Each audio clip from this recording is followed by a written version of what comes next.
Wagwan shorties and mans. Today we're reviewing the 2023 Nissan Rogue Platinum Edition in red. It's a beautiful car when you look at it from the front, with chrome going down around here like that, and then more chrome at the bottom. Now the only issue, and we're talking about the issues going right into the video, but we have to talk about this.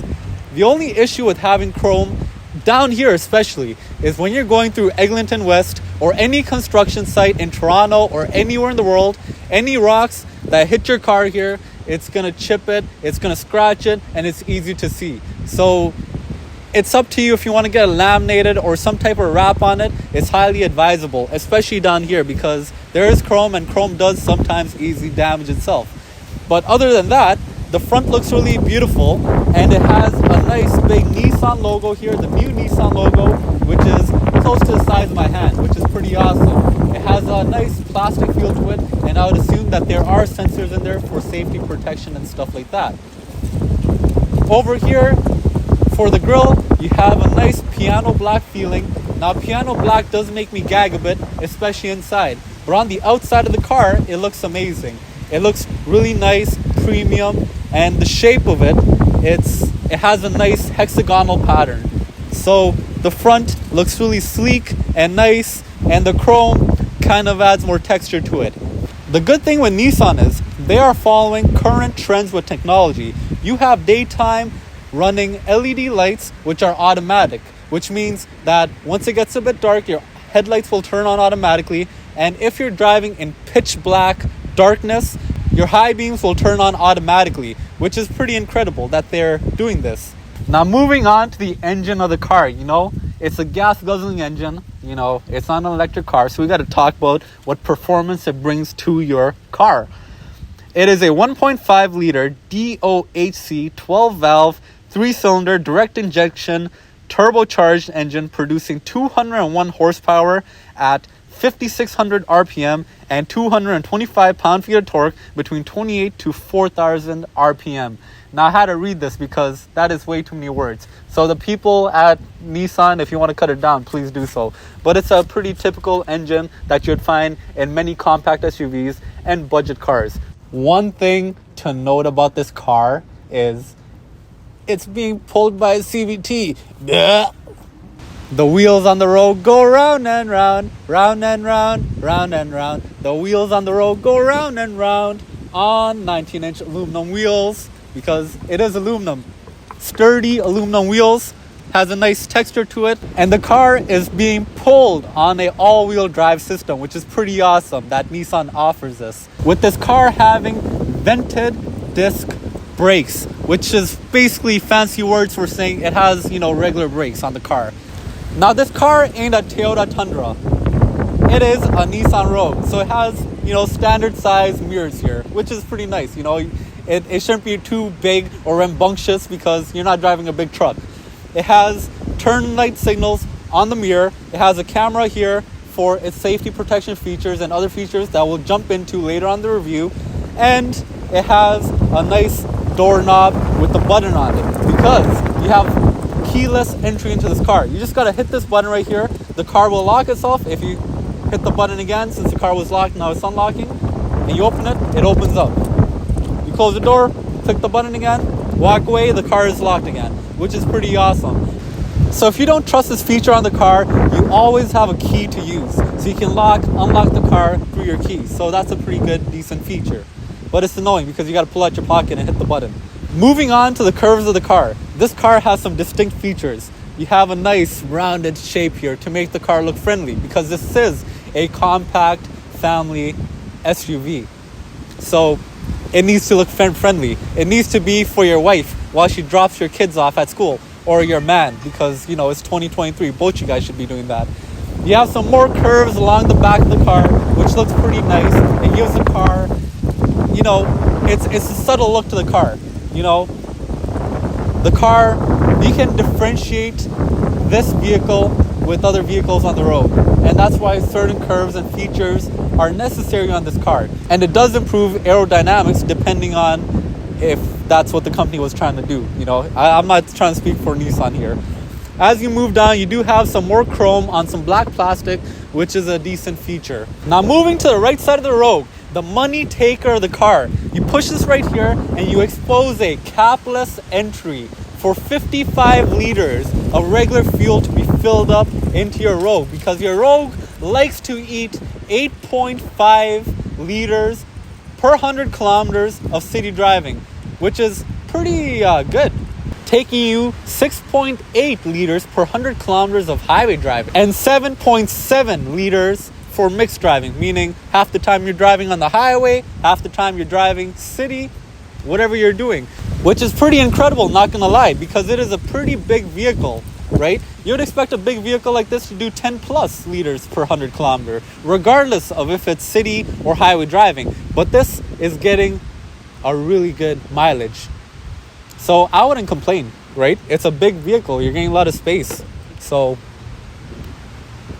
it's amazing. Now moving on to the back of the car, let's hope no one gets distracted by this nice Platinum all-wheel drive logo here, because let's say they do get distracted, they might rear-end you because you're driving the Rogue with the big Nissan logo here. Underneath that, you have more chrome to signify that you're a really popular beast driving on the road, because you're not a regular person, you drive top-tier vehicles. And as you're driving a top-tier vehicle, you go to the gas station, you go to a local convenience store, you have a bunch of stuff in your hands, you have your key in your back pocket. All you gotta do is put up your top-tier leg underneath the vehicle. You know, that's the issue though. When you're a top-tier person, sometimes it gives you top-tier issues. Sometimes the situation is it doesn't work. So we're gonna try unlocking the car first, and then let's put our foot underneath. It's not working. You know, when you're a top tier person, you face top tier issues. And when you're a top tier person and the car knows you're a top tier person, it'll work automatically, which is pretty decent. As your trunk opens up, what you'll notice is you have two buttons up here. If you hit this button, the car's gonna lock and the trunk's gonna close by itself. You hit the trunk button, the car's not gonna lock and the trunk's gonna close automatically, which is pretty awesome. Moving inside, when you're a dad and you have kids to feed, you have bags in the back because, you know, you gotta go shop. So we're gonna put this to the side, and once you're in the back, since you're a dad and you have mouths to feed and you know your kids are gonna toss whatever food that they have, you have mats that protect your vehicle. So we're gonna take that out too. And when you're a dad and you're a top tier dad and you have mouths to feed, you know your hardware stuff and the groceries need to be separated. So Nissan, being the top tier company it is, they thought about that. You can basically pull out this base and then set it up like this. So you can have all your groceries separated over here and have something else in the back over there. And when you're a top tier person, you know your kids are gonna throw a tantrum sometimes. That means that if they throw a feeder or something like that, or a nuki or a pacifier, if that's what you call it, you don't want it to go into the trunk. You do not want it to go into fresh carrots that you bought for your kids. You can basically pull this out and basically cover your trunk. And you have peace of mind because anything that lands over here, you can basically grab it. Since you're a top tier person, Nissan knows you need space. So they're giving you 36.5 cubic feet of space in the trunk here.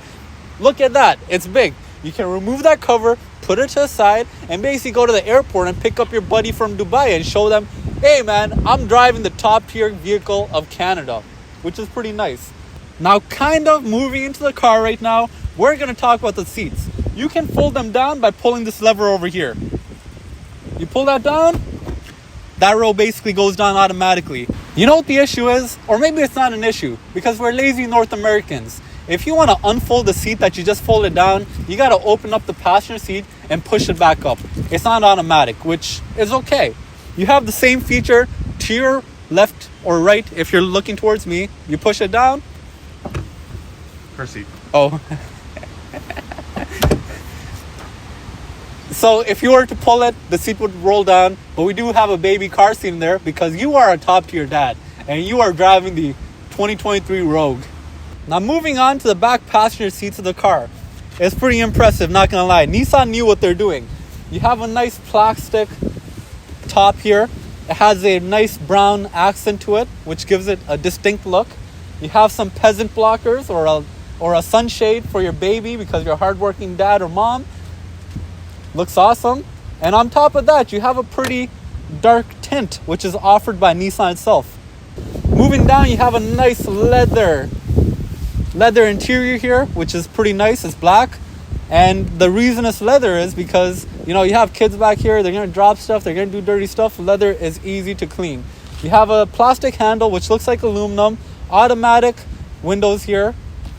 And down here, you have a cup holder, which can carry a plastic water bottle, which is pretty nice. I wouldn't recommend that you put any coffee down there. You have more plastic here and a nice speaker. Now moving on inside of the car, you have nice leather seats. If you look at it, it's ventilated. It doesn't have the ventilated feature. It is heated, but it does look like it's kind of ventilated. You have a diamond shape on here, which kind of puffs up.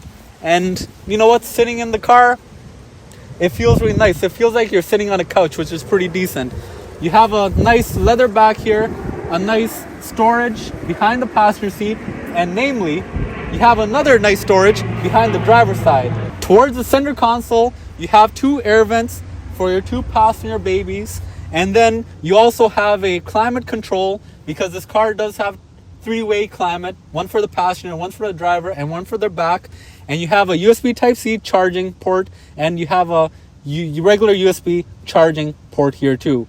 If you click on this button, you'll turn on your heated seats for the back, which is pretty decent. Moving on to the center, you can put your hand in here, pull it down, you get a nice armrest and 2 decent sized cup holders, so you can have a cup of drinks to drink while you're being chauffeured around by your mom and dad.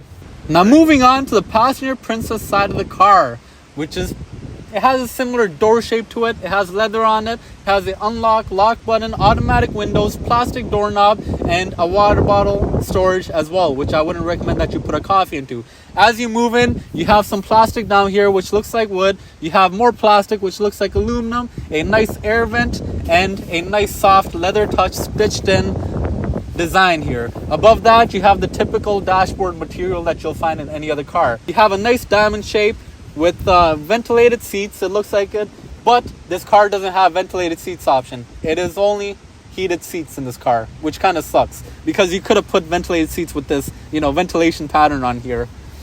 The good thing about the car is you're nice and bolstered in it. You have lumbar support and you can control lumbars, the height of the seat, back and forth. Now moving on to the center of the car, you have the infotainment system here. It's pretty big. It's a decent size. It has a premium look to it. It doesn't look like a low quality, cheap, display on it. You have a volume knob, a tune knob, a night and daylight control knob. So in the nighttime, it'll be a dimmer display with darker colors. In the daytime, it'll be much more brighter. Now moving on to the standard stuff of the infotainment. It's good that they have buttons here because, going through a bunch of screens is kind of hard sometimes. You have your next track, previous track. You click on audio. It'll bring up audio settings such as Bluetooth, CarPlay, Sirius XM, AM, FM, which is pretty nice. Any USB devices that you have connected. If you click on menu, it'll bring up your standard stuff, such as if you have Apple CarPlay set up, you can connect it wirelessly or wired, or if you do have Android, then you can connect it wired. Android does not have wireless Android Play in this vehicle, unfortunately. If you click on your phone, you can, make connections, phone volume, send messages, dial a number, go into your phone book, call history, quick dial. Moving on to the map, this car does come with a standard map pre-downloaded, but I would just recommend using whatever CarPlay comes with. But it's a pretty decent feature, especially if you're going out the country or an area where you don't have cellular data. Now moving on to the camera, you click on the camera button, you get a 360-degree display of what's around you, which is pretty nice. If there's a person walking over here, there's someone sitting down there. If there's a ball here, if you're about to hit a curb over here for some reason, you'll see that through this camera, which is pretty nice. You get a nice back display too. If you hit the back button, it'll basically take you back to whatever your previous screen was, which is pretty nice. You have two air vents down here with your hazard lights. Underneath that, you have the button to keep air circulating within your car and the button to let fresh air from the outside come inside. On the left side, you have your heated seats. On the right side, you have another heated seat. And over here, you have your two climate control systems here. You can turn up the temperature on one side and turn down on the other side, or you can sync them or turn on AC or keep it automatic once you sync it. So if it's 21 degrees, it's synced. It'll keep the temperature at 21 degrees without you doing too much work. You have your heated steering wheel button. You can turn down the rear or turn up the rear temperature, control the fan speed, where the air is blowing from, and turn on the front fan or the rear fan, which is pretty handy if you live in a cold environment and your window decides to fog up. So you have your black power button, you put your foot on the brake, you hit this button, the car will start up. You have your USB Type-C and regular USB connection, and you can do wired Apple CarPlay or wired Android Auto through either one of these. You have your regular cigarette lighter over here, so if you do have you want more power, you can connect it in there, connect a USB to it, which works. And underneath that, you have a wireless charger, so you put your phone down there, it'll wirelessly charge. So over here to the center, you have your gear selector. You push it fully to the front, you put the car into reverse. You push it back a bit, you put the car into neutral. You push it fully to the back, you'll put the car into drive, which is pretty decent. You hit this button, you'll put the car into park. You have your two cup holders, you have your park brake, you have auto hold, which basically means if you come to a red light, you don't have to push the brake down to hold the car stopped. You have your drive mode selector, and we'll go through that while driving. If you go back a bit more, you have a button here to open up this nice leather material to display your center console storage area, which is pretty decent. There's a bunch of stuff in there, so it can carry a bunch of stuff, which is a really nice feature of this car. Now moving on to the driver's side of the car. If you hit this button right here, it'll turn on pilot, which means the car will drive for you. Or it's more like a adaptive cruise control. This button right here controls the distance from you to the next car while you're in this mode, because you're not going to be, pushing the accelerator and maintaining a distance. And then over here, you have your standard cruise control buttons. So if you push it up, you resume. If you go down, you can set a new speed. And if you hit cancel, you'll basically cancel the option. So over here, you have your voice commands to change the settings in your car or turn on a radio station. It is powered by Alexa, according to Nissan. And if you're connected to Apple CarPlay, you can talk to Siri by clicking this button.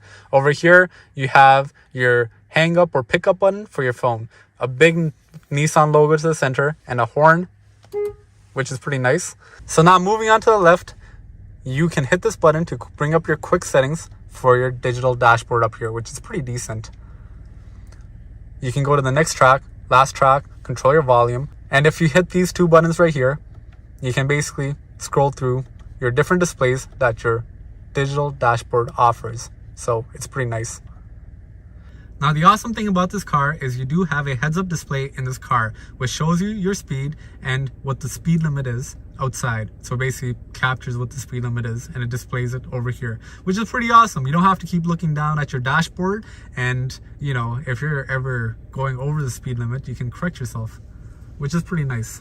Now moving back down, you do have a standard wiper control and a gear shifter for when you're in sport mode, which is pretty nice. Moving to the left, you can control your headlights and downshift if you really want to do, and turn on your indicators and stuff like that. So moving to the left side, you have a nice air vent. Underneath that, you have your steering assist. Moving beside that, this button turns on and off your heads-up display. Underneath that, you have your auto on-off, so when you come to a stop, the car engine will turn off, and once you start driving in, the car engine will turn on. Beside that, you can hold this button to open your trunk or close your trunk, and to the left side, you can control the brightness of your dashboard, which is pretty nice. Now the good thing is this car does have memory seats on it, so for driver 1 and driver 2, it adjusts your seat to the memory setting that you have it to, and it also adjusts what your mirrors were set to for that driver. So for the third driver, you'll just have to suck it up and just be grateful that you're able to drive this vehicle. Now underneath that, you have your unlock lock button. Underneath that, you have your ability to change your mirror settings, which is pretty nice. And that's how you do that. Moving down, you have your automatic windows and your window locks. So if you don't want anyone else opening up the windows, you hit that button and no one else can open it up. Now driving the 2023 Nissan Rogue Platinum. Let's see how it drives. So like I said, you push this back and we're in regular drive mode right now, so we can easily drive. So the funny thing about this car is, even though I put it into sport mode or normal mode or eco mode, it doesn't feel like much changes. The steering wheel stays the same, right? The tightness of it stays the same. The suspension feels a bit the same. But the only major difference that you see is that the RPMs are kind of configured to its own level, right? So lower RPMs for eco mode, higher RPMs for sport mode, and normal RPMs for regular mode. Everything else, as you're driving it, you hit a bump, the car is smooth, it floats over it. It's a big car, you know. It's a regular car. You don't expect any sporty features from it. It's a daily driver type vehicle. You can basically get to work and get back from work, have some fun with it with higher RPMs if you put it into sport mode, save some gas, and really have a decent time with this vehicle. So it's a really, really nice vehicle to, you know, get to work and back from. So do I have any complaints with it? No. You got to test drive it and see whether you like the way this car drives or not, because, you know, the way the car feels, it's different for every person, and what a person wants from each vehicle is way different.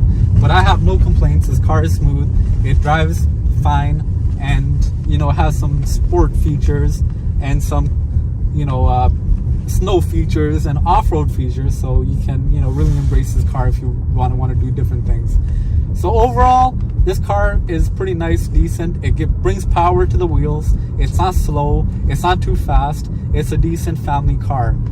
Now moving on, I don't think I really touched this yet about the car. You do have some really nice safety features. So if the guy in front of you slams their brakes, this car will slam its brakes for you if you don't realize that the person in front of you slammed their brakes. If you're about to hit an object in the front, the right, or the back as you're reversing out or pulling in, the car will also slam the brakes again just for you, because it doesn't want you to crash. And hopefully it does work, because sometimes these features don't work, right? So I wouldn't heavily rely on it.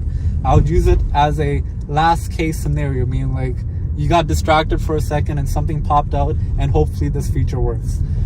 So, you know, it's a safe car, it's a good family car, it's high up here, you got a good view, and it gets you around, and you have some pretty nice safety features in it. Another safety feature this car has is blind spot monitoring. It'll tell you if someone's in your blind spot, and if you do merge into another lane and there's a car behind you and you're about to crash into it, the car will basically push you back, slow down, or whatever it takes to, you know, save you from a collision. So you pay top dollar to get a decent car. This car also has Bose audio system, so you do have some nice premium sound coming into this car. You are paying top dollar because it is a platinum car, right? So that's why, you know, it's kind of expected that this car have that feature.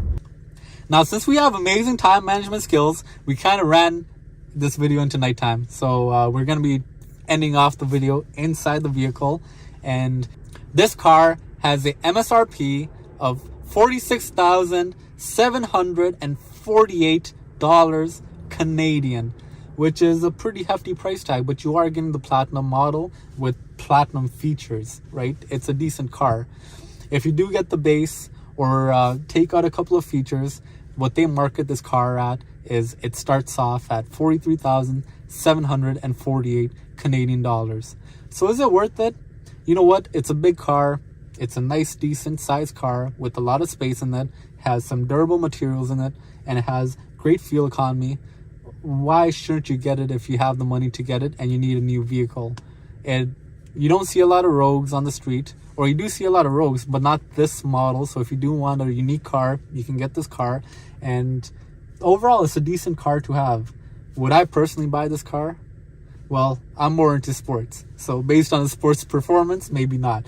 But for a daily driver, I could see why someone would get this car. So I would give this car an 8 out of 10 because, you know, it's economical, it's durable. You can use it for many things that you might have to do in a daytime.